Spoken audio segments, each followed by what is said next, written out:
खबर है Peshawar high court से, जहां आईजी खैबर पख्तूनख्वा के खिलाफ दायर तौहीन अदालत की दरखास्त की समाअत हुई है। पेशावर हाई कोर्ट ने नोटिस जारी करते हुए आईजी खैबर पख्तूनख्वा से 14 दिन के अंदर जवाब तलब कर लिया है। आपको बता रहे हैं, अदालत ने आईजी खैबर पख्तूनख्वा को नोटिस जारी किया है। 14 दिन के अंदर जवाब तलब किया गया है। मज़ीद तफसीलात हासिल करेंगे। डॉन न्यूज़ के नुमाइंदे अब्दुल हकीम मोहम्मद हमारे साथ मौजूद हैं। जी अब्दुल हकीम, तफसीलात बताइएगा।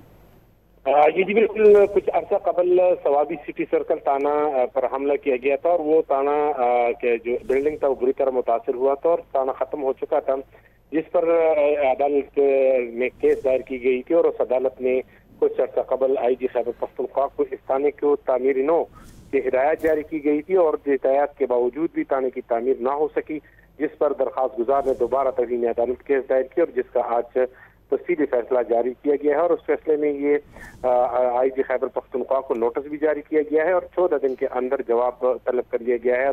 ये हिदायत जारी की गई है कि जो थाना को नुकसान पहुंचा है उसको फौरी तौर पर दोबारा तामीर किया जाए और इसके हवाले से जो तवीन अदालत की केस है उसका जवाब भी आईजी खैबर पख्तूनख्वा से तलब कर लिया गया है। जी, बहुत शुक्रिया अब्दुल हकीम।